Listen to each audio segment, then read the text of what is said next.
So excited. I didn't think that I would ever get on a golf course and like play like Mm-hmm. any holes like that. Mm-hmm. But I went and did 9 holes on Sunday, and for the first time ever. I didn't think that I would It ever was nice. get on. But I felt super encouraged, very encouraged. uh-huh. I got quite a few friends who golf, as a matter of fact. And as a matter of fact, I think Aretha, her license plate is something like golf lady or golf chick or something like that.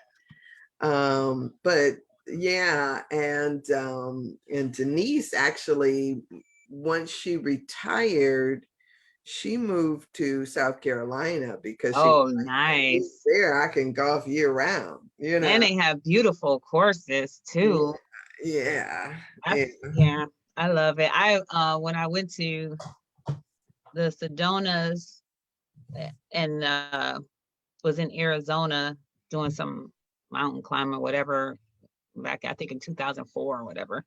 Um, I had never seen golf courses so decadent and beautiful. Even though I lived in Hinsdale, Illinois, which is they hosted a PGA, which was right down the road on Route 83, but Mm, I never went there. The kids went to the golf training camp on the other end of the street, so I never went down that way. mhm. To look at it, I didn't have an appreciation when I went to Arizona and would just eat in the little not little, but eat in the country club. And then you just sit and watch just the beauty, the water, the sands, the greens. And I just like fell in love with just looking. So whenever I could go eat at a golf course, I would go eat just so I could look out. And so now to actually be doing the game, Yeah. learning it anyway, I thought it would be years before I could get out there and, you know, walk a course, but I did it Sunday and it was fun.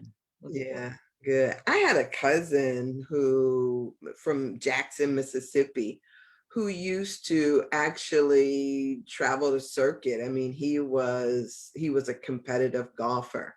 But this was in the 70s when blacks weren't allowed on a lot of golf courses, and other than being a caddy, of course. But Well, I grew up, my both my father and my grandfather played golf. So I grew up riding a cart um right here in Highland. mm-hmm, And when we went to Georgia one time, I remember my grandfather was on a bowling tournament team, mm-hmm, but he had his clubs and we went to a golf course in Savannah. And that could have been an all, down south, it could have been an all black uh, only blacks are allowed course or mm-hmm. whatever. But I remember us going there with him as well. Um, uh, yeah, but yeah, only with my grandfather and my father. Okay. Okay. Nice. Nice. Nice. Well, I'm so glad that that you have added that to your repertoire. Yeah, I am too, because I like the game. Good. Good. Good. Good. I mean, it's something that I can do by myself, you know, Okay. like it. I love it. I didn't imagine. It's just one of those things it's one of those I call it was one of those things that showed up in my life that was like a guiding thing because I didn't, oh yeah, I'll do it. But I didn't realize that, yeah, I really like this. I need this space. Mm-hmm. Mm-hmm. Oh, that's good. That's good. And that puts you in proximity to different, different people, different energy. My nephew. Yeah. Yeah, Mhm. my nephew is here at the house because, when my brother goes to work, so my nephew is here from Texas. And so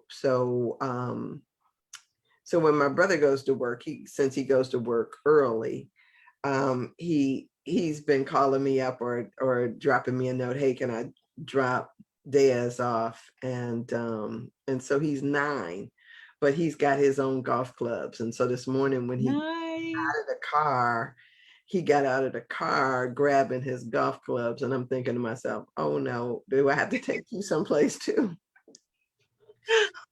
Of course, when he says that he's gonna drop him off because I'm up early anyway, so he's dropping him off at like 6:10 or something like that. He's not telling me that, oh, and I need you to take him such and such a place, or oh, somebody will pick him up. I'm just needing him to come stay at your house until everybody else wakes up or something like that. But it's always funny when he shows up with extra stuff. I'm thinking to myself, okay,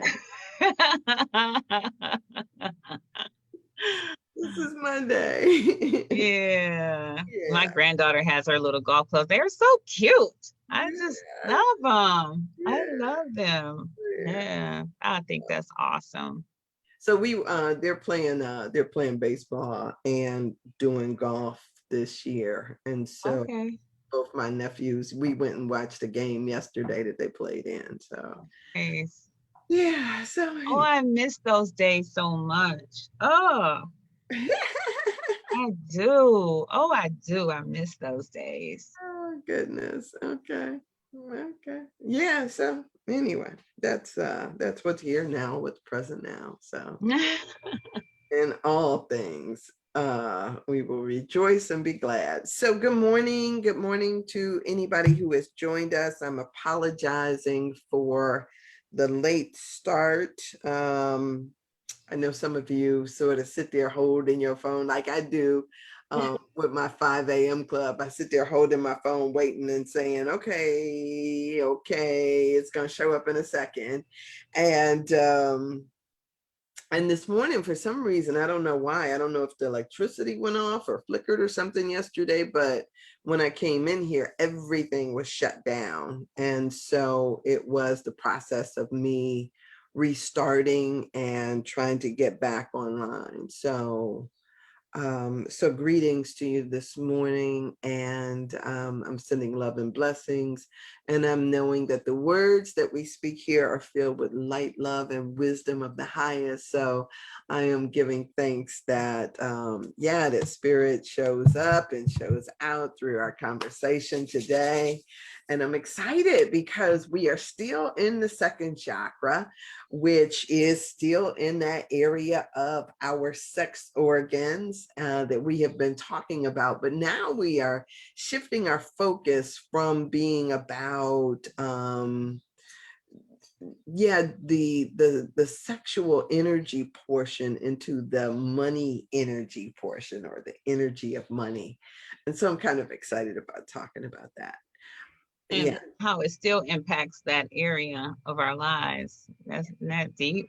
Yeah. That's deep to me. Yes. And it's amazing that I mean, we see it, but it's amazing how money resonates and shows up in a way that we are either potent or fertile, or impotent. And what do they say when you're no longer fertile? What do they call that? Barren. Yeah. Yeah. Okay. So anyway, and I think that that imagery that we get around those things is significant or interesting as well. And the contrast is so intense right there. Mm-hmm. I mean, without talking about all the in-between spaces, because there is this vast chasm in between, as we know, impotence and being potent, right? Yeah. Or fertility and barrenness. There's a Yeah. vast space in between. And where we fall in between, and on a given day or a given week, right, can vary greatly. So sometimes, and we'll talk about this, sometimes we have abrupt changes that happen in our situations that cause temporary problems, and sometimes it is a continuous problem. And so as we kind of delve deeper into this, we'll talk about how that manifests. Yeah. And the goal and the intention is to empower ourselves and others to not have to have it be permanent or become disease in the body. Right, right, right, right. That's always, yeah, always. And part of this and what we are doing here, for you guys who may be in this for the first time, is Anatomy of the Spirit. And we are going through our bodies to talk about how, because we're all moving towards health. I mean, health and vibrancy. And how do we do that? And if our biography becomes our biology, what we think, what we live becomes, our health. Yeah, all of this stuff works together. Mm-hmm. So she starts this particular section, or this subsection of the second chakra off with by saying, within each of our psyches lives an element of the prostitute, a part of ourselves that could possibly be commanded by the right financial figure. Whether our inner prostitute emerges in business dealings or in personal relationships, we will inevitably meet up with it. So we have talked about the prostitute energy, or the prostitute archetype, over and over again, because it is something that is so significant, and something that not only, I mean, I think to some extent, all of us have struggled with throughout time. A prostitute and the prostitute energy is not just about what, single people do, or the woman standing on the corner does, or a female. It can be about a male, a married person, a business person, a mother, anybody can experience, because this is of energy that informs the decisions that we make, or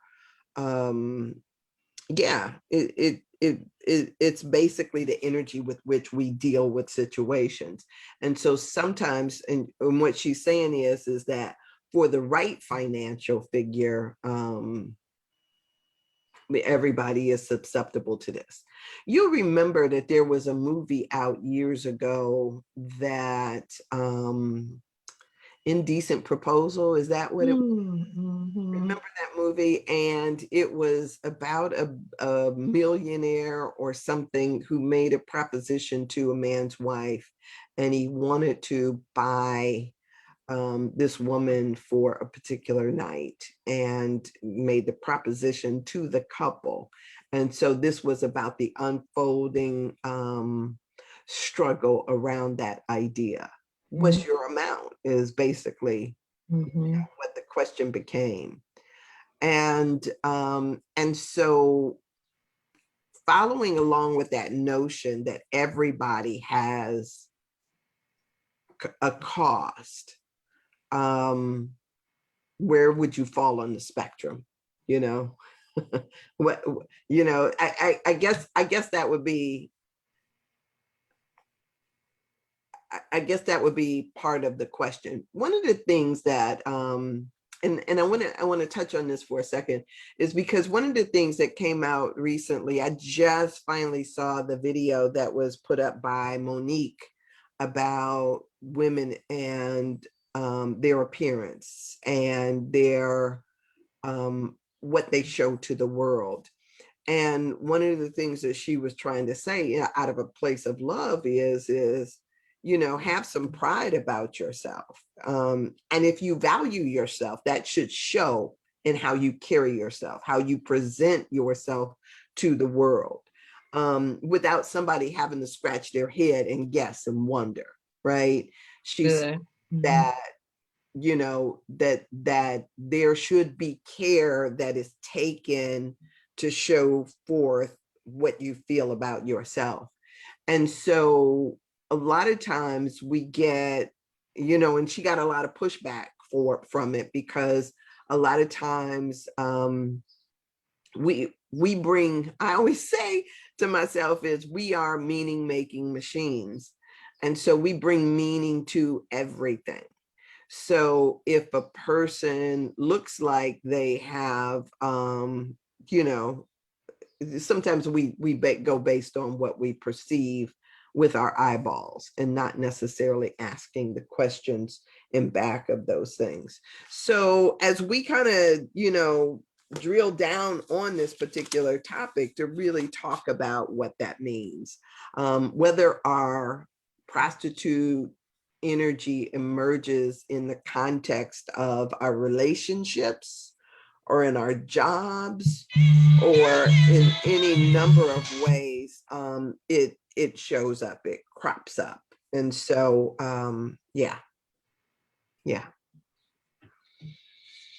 Sorry about that. I don't normally place my phone on silence, so it has the ability to ring at any time. I'm just not used to, because this is actually a yeah, this is,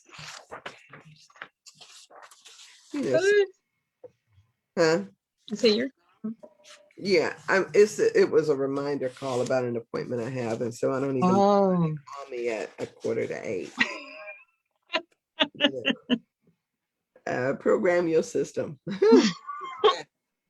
All right, so she says in here, money like energy is a neutral substance that takes its direction from the intention of the individual. So where does money stand in your life?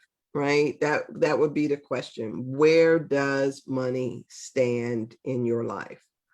She says a more fascinating aspect of money, however, is the fact that it can weave itself into our human psyche as a substitute for life force. mhm. And so why this is so significant to me is at times, because we've all struggled around this, right? Where are we in relationship to money? How do we feel about ourselves in relationship to money? I think last week I had a conversation about where I shared that I went through a major crisis in my life because when I was in college, I had this wonderful car that I got, that it was on the showroom floor at Nissan, and I drove it off the showroom floor only to a couple of years later have that car repossessed. And I found myself as I'm standing up there trying to show some guy that I had this wonderful car, I found myself in this thing of laying flat on my back, looking up at the ceiling, wondering where my worth was without this car. And so it sent me into one of those dark nights of the soul moments where I had to reevaluate what I thought about myself, because so often we put our perception of who we are is tied up in what we think we own. I always say it like that because most of the times what we think we own seems to own us, especially if it's not free and clear. It will wake you up in the morning and say, I, I, I don't like to use the curse word, so I'll say, "Which go get my money," right? That's what some of our possessions say to us. Go get my money. Go, because you got to support me. You got to maintain me. Go get my money. Sometimes it is that we get caught up in our titles. And if you have ever had a title that gave you some sense of pride, or that became your golden calf, right? The thing that you hold up. So whether it was a PhD or an elected position, or look, for me, I'll own my stuff, right? Radio, I was on the radio, I was doing television. Positions or titles carry with them the same kind of energy, because we're giving our energy over to what we believe about a particular thing and how it adds to our life. So it becomes this thing. If you've ever had any type of loss, it goes in alignment with this. What have we connected our life force energy to in order to prop ourselves up in the world. So, and so while, and I mean, I could go on and on about that, right? Because sometimes we, and money is, when she says money is neutral insofar as it's about what that money buys for you. Mm-hmm. But it becomes is whatever I call it to be is what it is. Mm-hmm. Mm-hmm. Yeah. If I call it lack, then that's what the experience is. If I call it abundance, that's what its experience is. Provision, that's what its experience is. But it's what I call it. It's an energy, it's actually a beautiful energy that I can I can do what I want to do with it. As far as what I dictate, what I call it to mean. If I call it to mean I got to hustle and strive for it, it's far reaching out there somewhere. I got to work and effort to have that energy experience, then that's what it's going to be to me. Mm-hmm. Efforting and working and striving. Mm-hmm. So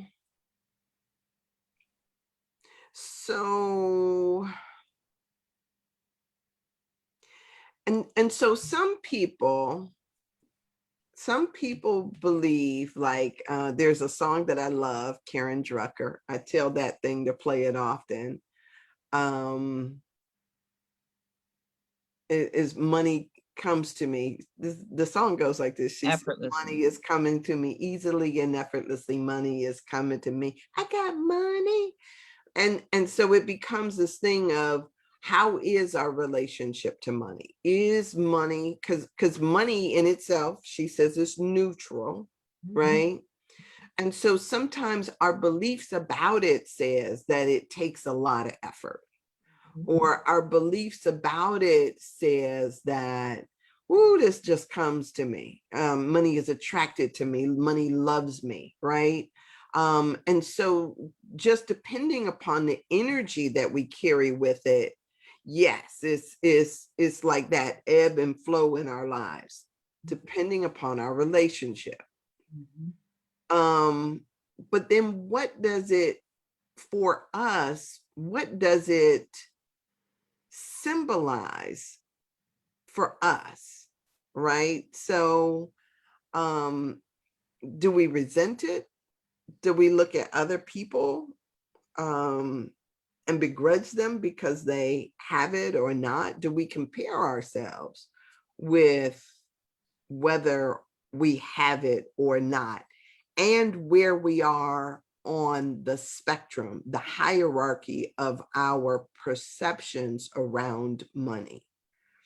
And so one of the things that dear Reverend Ike used to say is that wherever you see money, you have to begin to bless it, right? Because if you resent it on Stephanie, then you're resenting it because it is just a neutral substance. And so if you see it on somebody, it's like just blessing it all over them, because what you curse on another, you're also cursing on yourself. Absolutely.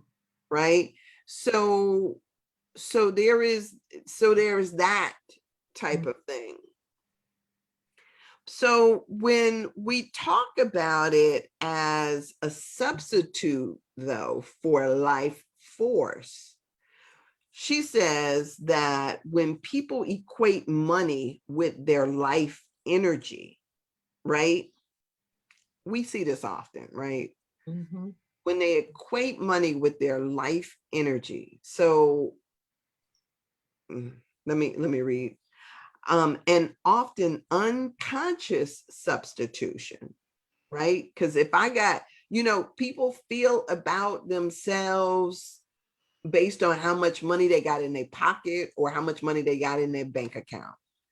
And so if you are lacking in your pocket, sometimes it has lack in your life force energy. You see people who are like this all the time, right? And so the consequences, if you're equating yourself with money or your life force energy, she says the consequences are usually negative, because for every dollar a person spends, it is also an unconscious expenditure of your own energy. Mm-hmm. So when we talk about that perception of a person getting 100 watts of energy per day, right? And if you're looking at it like you would money, what do you know, when you expend money, it's almost like you're expending part of your allocation, your daily allocation. And so if that is something that is constantly going on, you constantly checking to see if you are over, over your, where you should be with that. There was a great a great movie that came out, I don't know how long ago, but I think it was, I don't even know what the guy's name was. Justin Timberlake, that played in there, where they had the time thing that was on their arm. Did you see that movie, Stephanie? I did. I don't remember all the details, but I do know that they run out of, they watch the time and they run out of the time. Yeah. And Yeah, nobody aged past 30 or something like that. But it was, I do know that they run I'm out sorry. of, I was they like watch. sitting here thinking, I don't see any comments, so let me open up that. Oh, So okay. good morning, Gretchen. I'm just now seeing that. I'm not seeing any comments. I don't know why my computer does this, but it doesn't show me the stuff all the time. So maybe I'll try closing out some of these other windows and see if that's My helpful. phone up. I didn't even see Gretchen's comment. Yeah. I don't know if that'll help anything or not, but I'll put it up there anyway. Run out of Like that. But it was, oh, sorry. So, okay, so now I see I see your comment. We'll see if that continues. So that idea of, you know, somebody, and people would basically categorize you based on your numbers. So if you were constantly running out of time, you were perceived as being in the lower class, but the upper class had time to spare. I mean, always had time to spare. And so it's kind of like that thing. Everything became about the expenditure of time, right? And how much time do I need, or how much time do I have, and am I rushing here and rushing there? It was like that. And so sometimes it is an unconscious thing that we do, an unconscious attachment of money to our life force, but nonetheless, it is still that. I dated this guy who I thought was absolutely just wonderful, right? At the time I was dating him, I thought he was wonderful. But when he lost his job, right, he seemed to turn into a different person. Yeah. And it was really interesting, because there was this scramble. Mm-hmm. I mean, which of course I totally get it, but there was a scramble for the next, and is it the next influx of cash? Is it the next title? Is it the next something? But that became so all encompassing that anything outside of that picture for him was a disruption. And he seemed to morph into somebody who, sometimes you just don't even recognize that person anymore, because it is such an attachment. It's such a piece of them that, it boggles the mind. And if you can imagine that if that had gone on for any time, that would have, I would scarcely say that he might not even recognize himself anymore, because that was so impactful. So so these things are not always apparent. They are not always apparent to people when they are struggling or when they are going through it. But she says the consequences are usually negative, and for every dollar a person spends, it's also that unconscious expenditure of energy. And when you have plenty, you're cool until, of course, all of a sudden you get down to a certain threshold. And then that threshold under which you will then see a true self come out. So a scarcity of money translates into a scarcity of energy in the body itself. Mm-hmm. That's what I highlighted. That was like super, like that was like, that's, yeah, that was very pronounced to me when I read that. I'm like, yeah, I need to pay attention to that. Yeah. Or share that truth. Yeah. Yeah. And again, this is all unconscious, because an unconscious in the sense that you aren't always able to connect the dots. So a lot of times, and I don't want to, let me read on for a minute, because I sometimes I don't like to preemptively talk about stuff, because she says it so much better than I am. So the misperception of money as life force, coupled with a sudden loss of money, can activate any of several health crises: prostate cancer, impotence, endometriosis, ovarian problems, all of this now in the same region down there, right? And lower back and sciatica pain. Some of you might ask what sciatica pain is. If you have sciatica, you usually know what sciatica pain is. It is radiating pain that originates in your back, but can radiate down your leg. It can radiate through your butt, down your leg, or up into other parts of your body, but it originates in that lower back spinal area and just kind of morph out. And when you're in sciatic pain, it is showing up some pain. It is. Right. And so all of those are related to the energy of money. So she says the facts that so many of the physical problems created by financial stress manifest in the sexual organs is a symbolic expression of the energy of the phallus, right? Represented by the Saphira of Yosad. Money has been equated to sexual force.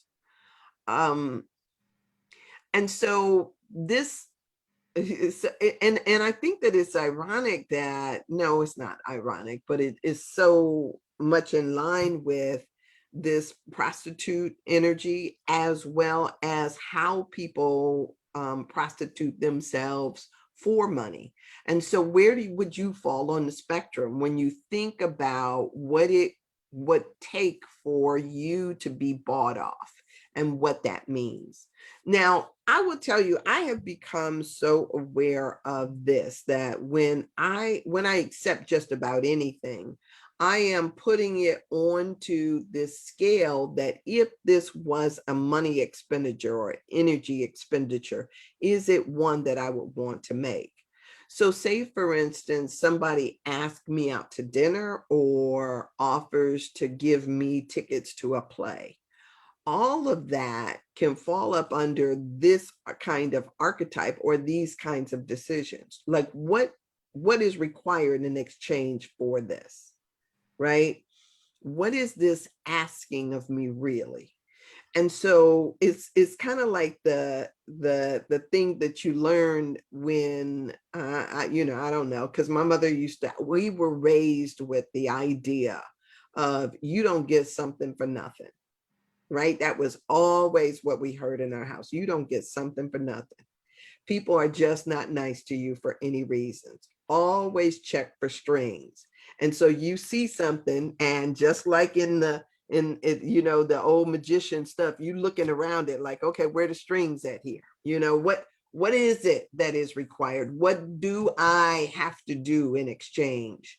So, and the expectations behind it, because most of the time people are not doing things for you and it not have something attached to it.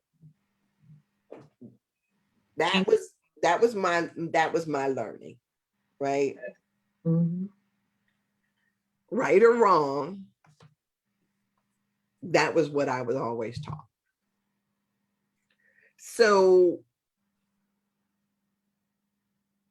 yeah. So in that teaching, that I would presume that you have a price for what you do. I'm conscious of a price of for what I do. Okay. I'm conscious of the value of what I do. Okay. Right. And I willingly know when, and here's the wonderful thing, because the Course in Miracles, when I started studying the Course in Miracles, one of the things that I loved about it is it says is that man is always generous out of his own self-interest. Right? And so when I do stuff, a lot of times I do stuff and there is no cost to it, but I do have a self-interest in it. Right? There is a reason why I do, like, say, for instance, I understand the value of what we're doing right here. I understand that it has a value. Yes. The value may not be translated in saying, oh, I expect something from the people that I'm talking to. Right. But what it does is that it develops me. Mm-hmm. And so since that is my self-interest, is self-development, the fact that somebody else gets to share in that is amazing, right? That's wonderful. But I'm not just doing it without recognizing that it has a value. So I could sit there and say, oh, oh my gosh, all of this time somebody else has been, I am clear that I am doing something that has value. Very clear. So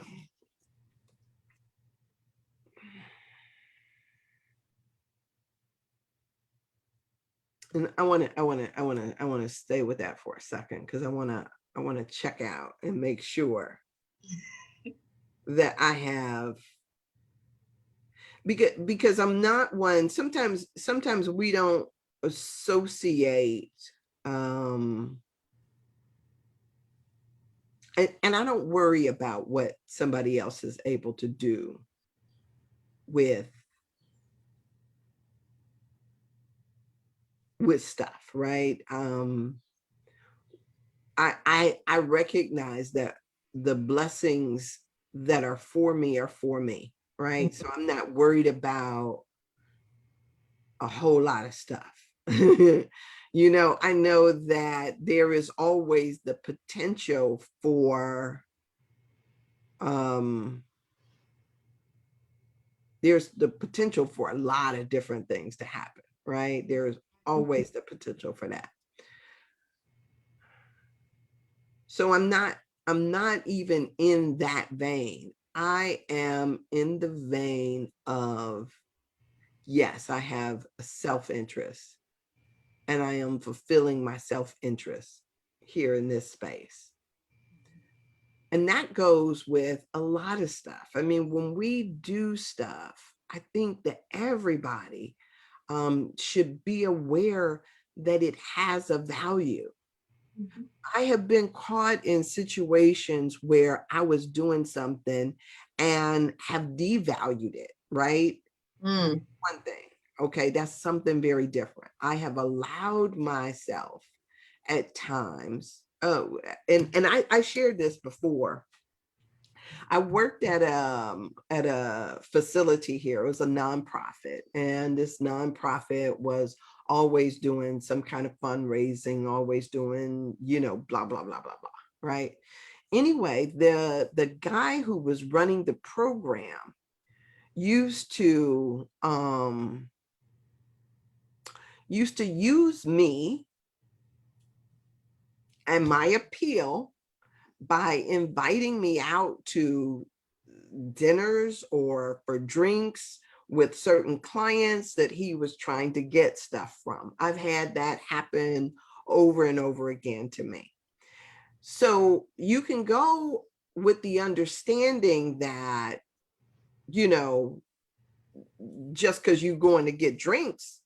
But after I started getting a clue that I was being used for a particular thing, I'm saying at least I'm gonna do this when I'm on the clock now, right? Because I'm not looking at it like, oh, I'm just going out and I'm gonna go get me a couple of margaritas and go home. No, dude, you are using me for a purpose. I'm gonna at least get paid for it. I need to understand that my presence has a value. Right. And so I think for each and every one of us, we have to look at the value that we bring to a situation. One of the things that I had a girlfriend of mine tell me one time is who was an attorney, is an attorney. She said to me, well, really, she was like, the only thing that I have to offer is my advice, right? I can show up in court for you. I could do this for you. I could do that for you. And she was like, but that needs to have value to it. Right. And so if I don't recognize that it has value and I'm constantly giving it away for free, then I never get to the point where I am earning what I deserve. And people will always, if you don't know your own value, people will take advantage of that value. So at least going in, know what your value is. And if you decide to make an exchange for something, then make that change based on the total awareness of it, and not just because you are totally, oh, I didn't know.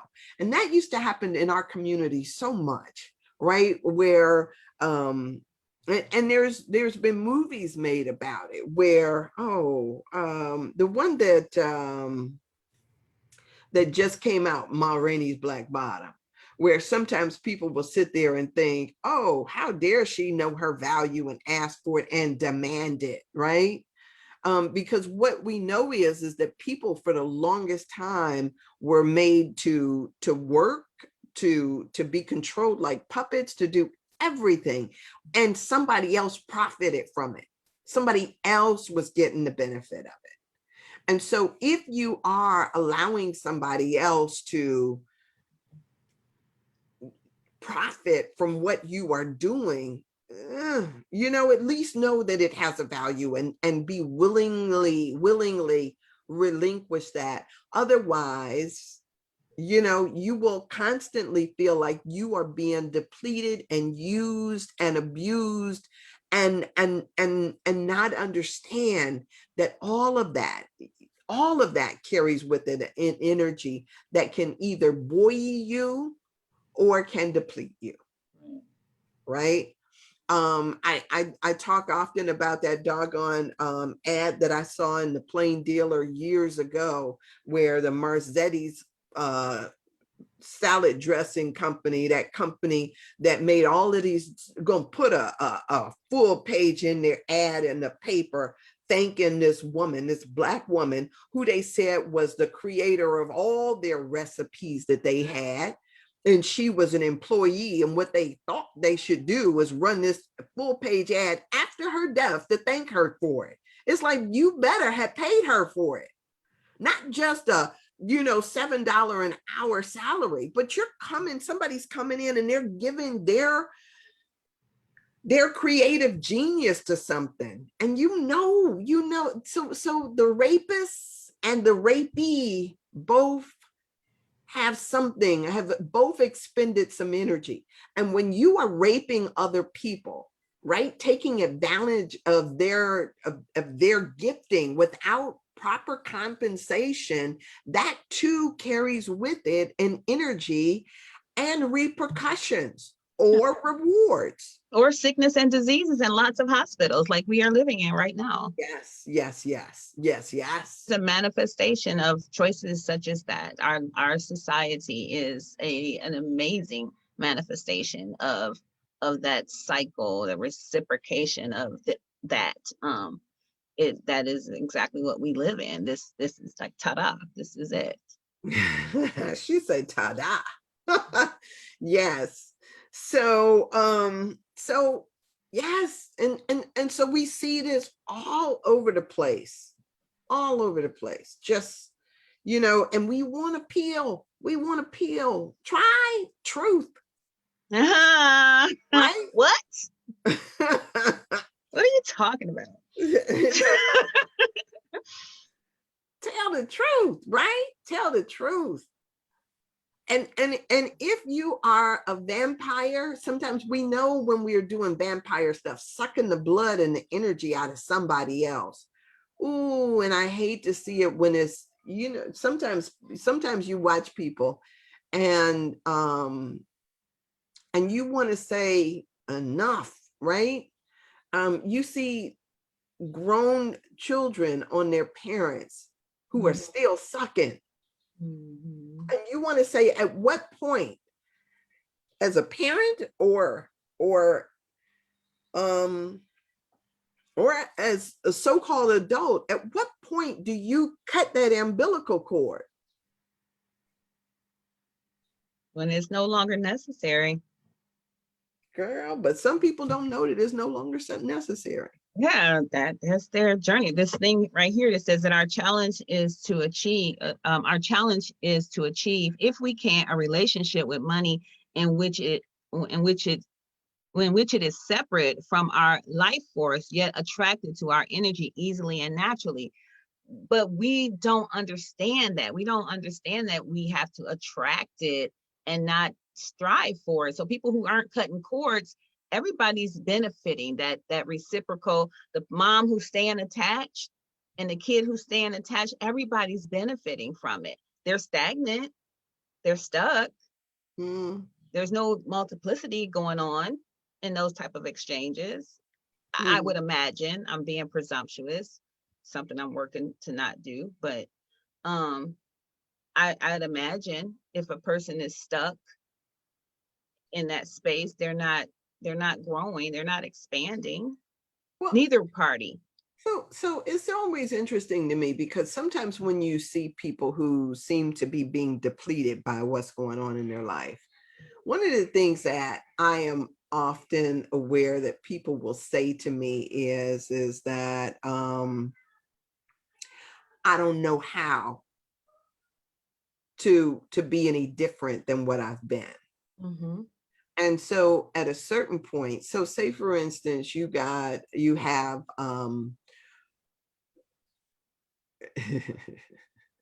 let me see if I can think of another example, because I don't want to talk about some that are too close for comfort, but you will see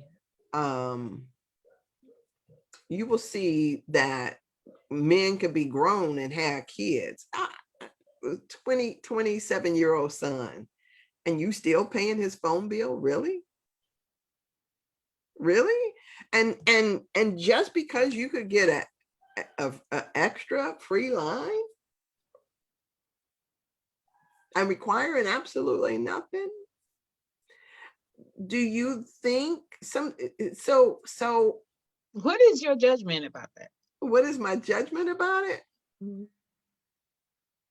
Because sometimes, okay, so first, no, not why, but I mean, like, what is it? What is the judgment about it?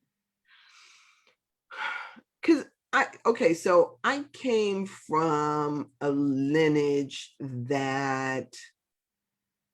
where a man was supposed to be able to stand, and that other people could lean on him.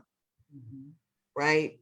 So when you have men who are still leaning on, whether it's their mother or their father, but they're still leaning on them without figuring out how to stand up, you wonder, okay, whose problem is it? Is it the parent that continues to let you lean, or is it the fact that you will not stand up? And so I think that all of that is my judgment around it. It is, damn it, stand up. Mm-hmm. Right? And so you got a grown son that now has a child or has people who could be depending on him, but he's still leaning on you. So how can they depend on him? They can't.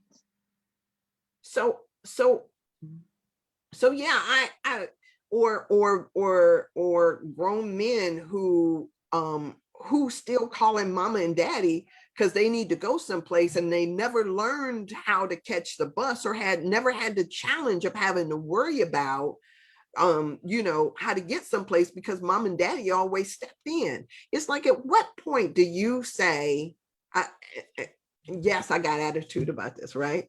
I got attitude. Because look, even when I'm not even a man, but my dad, when I wanted to drive a car, I told you, right? I tell people, when I wanted to drive that car, he made me jump through hoops. Like, you got to learn how to change a tire. Now you got to learn how to change that tire in under 10 minutes. You got to learn how to do this. You got to learn how to check the oil. You need to learn about the car. And so for me, the energy of curiosity is like, I get super curious about that, because so if that's your mathematical equation, how you were brought up, and 1 + 1 = 2, and these people should stand on their own, and who is to be responsible for how they see life, like who is to be responsible for saying enough, go be a man, if you will. Mm-hmm. Then becoming curious about it,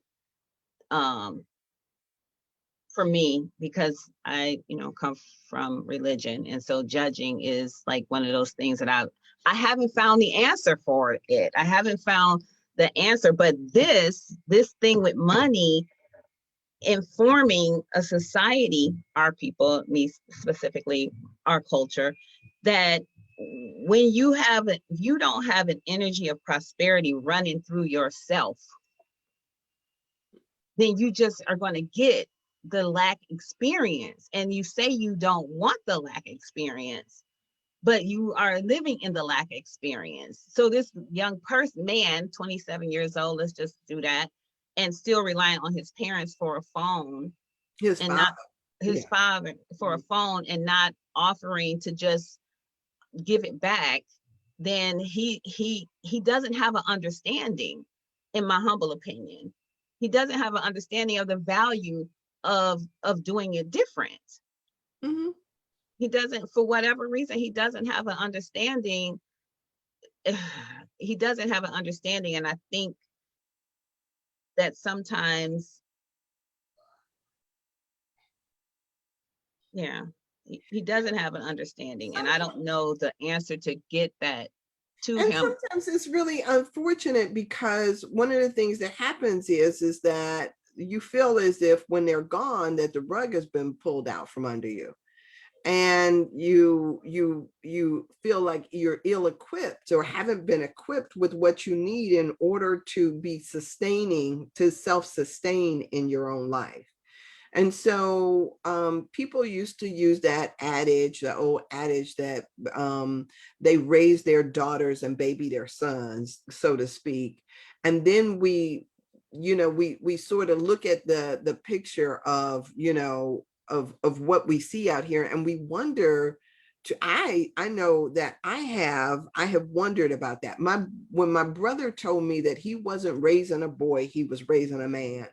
And so what he required of his son was going to be different than what other people might assume. And so when you look at it as if we are not just about the business of keeping a person dependent, but rather Absolutely. them how to be independent, I think goes directly to what's being talked about here. Because sometimes we tell people.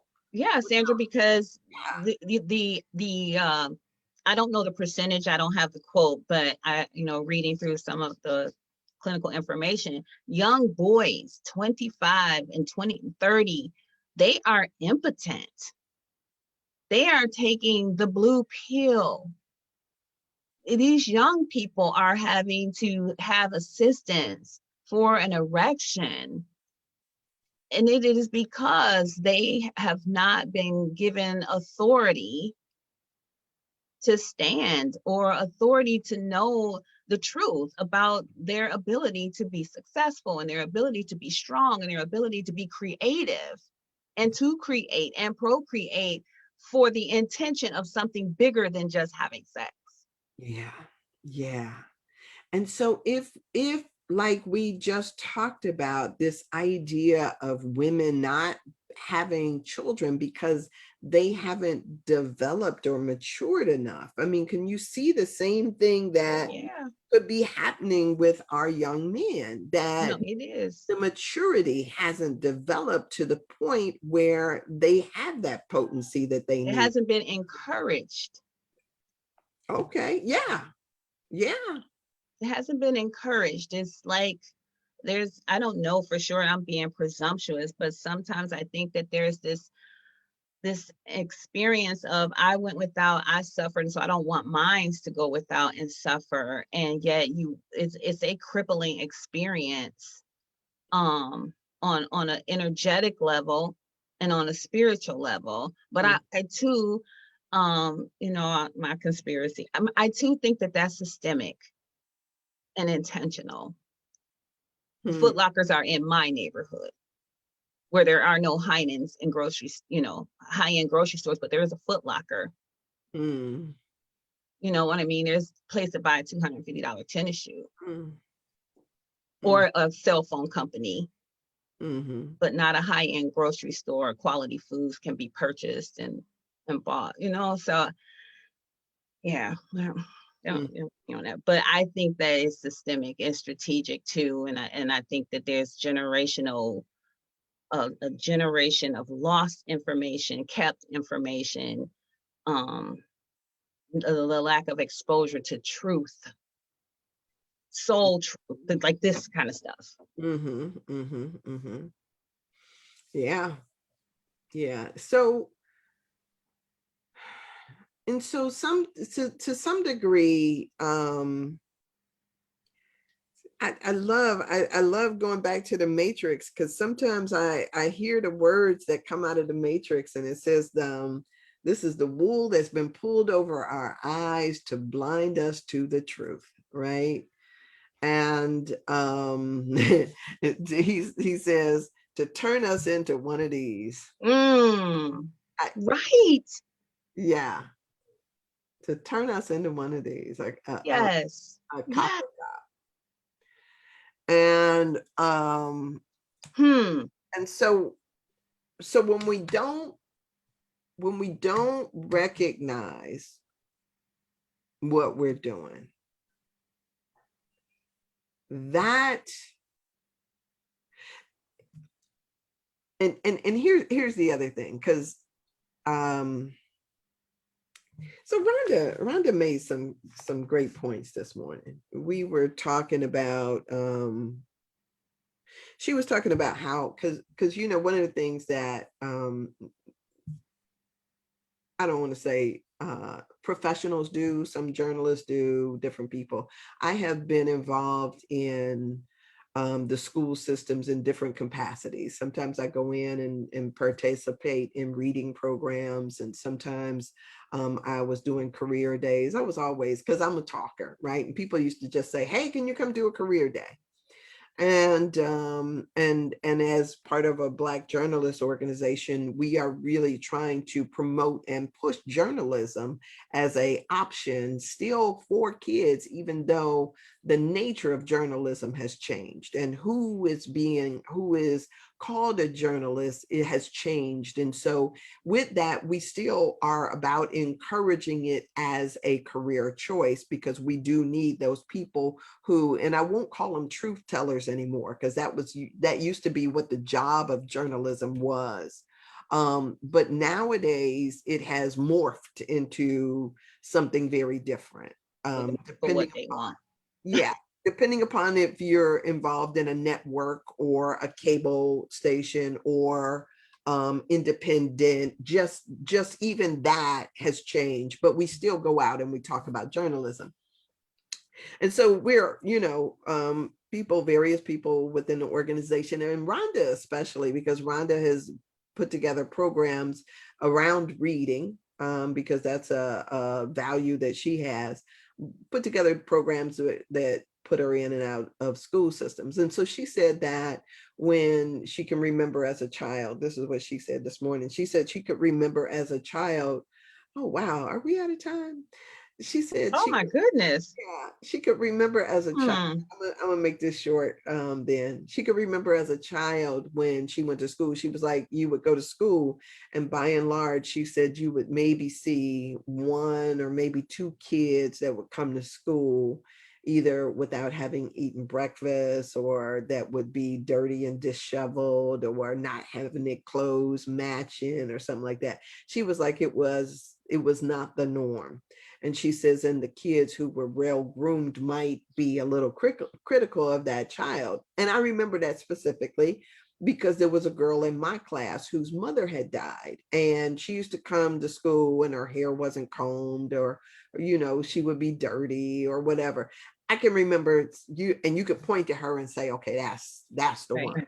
Right. Rhonda says nowadays, she says she can walk in the classroom and the norm is that all the kids are dirty and disheveled. That nowadays, you walk into a classroom and it smells because, people haven't been, they don't have the same level of care Yeah. that they Their have. parents are either not home or depressed. Yeah, any number of things, right, could be the cause of that. But Exactly. and when Ah. I said something about Ah. the parents not being at home in the morning, Rhonda was like, my mother left home every morning at 6 a.m. to get, Mine was never home, and morning or night. she said, but my clothes were laid out the night before. We had to take a bath the night before. So we knew how to get ourselves together and get to school. And True. she said nowadays the norm is that the kids are disheveled, and then they kind of criticize the ones who come in all nice and neat.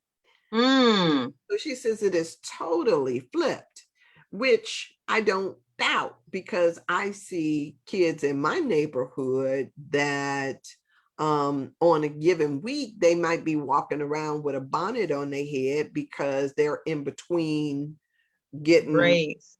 braids or some kind of stuff done to their hair, right?